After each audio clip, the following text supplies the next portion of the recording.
Today I want to teach you from the Scriptures simply what is a disciple. And the one thing I want you to get for your walk out of here and do life is this. A disciple lives like Jesus. Matthew chapter 16. Why don't we study indepthly this morning, verse 24? But allow me to read verses 21 through 24 to set this context. And your Bible says this. Now from that time, Jesus began to show his disciples that he must go to Jerusalem and suffer many things from the elders and chief priests and scribes, and be killed on the third day and be raised. And Peter took him aside and began to rebuke him, saying, Far be it from me, Lord. This shall never happen to you. But he turned and said to Peter, Get behind me, Satan. You are a hindrance to me, for you are not setting your mind on the things of God, but on the things of man.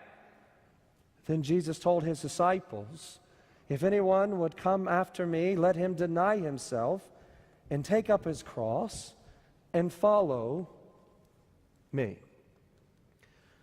Matthew chapter 16 is one of the most pivotal passages in all of the Bible. You have in Matthew chapter 16 a setting in which Jesus has been living, ministering, and working with his disciples for 2 years. For over 700 days, they've seen Jesus do something that no one else can do. The blind can see because of Jesus. The lame can walk. Preaching has never been the same from this man's mouth. And when they come to Matthew chapter 16, Jesus, turning from the crowd to his disciples, tells them in verse 13, Who does people say that I am? And I say, well, some say you're John the Baptist, and some say you're Elijah, and some say you're Jeremiah or one of the other prophets. But then Jesus, in verse 15, turns to them and says, well, who do you say that I am? And in verse 16, Peter, the prostaza, the leader of the disciples, gives literally the most profound confession that the earth has ever heard up until this point. Who do people say that you are?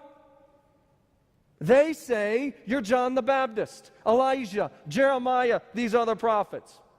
Who do we, Lord, say that you are? You are the Christ, the Son of the living God. You are the Messiah. You are the one that has been promised from generation to generation.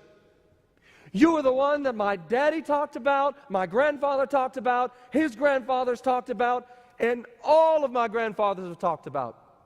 You are the one that the Scriptures have pointed to, and you are not dead, you are alive. You are God Himself.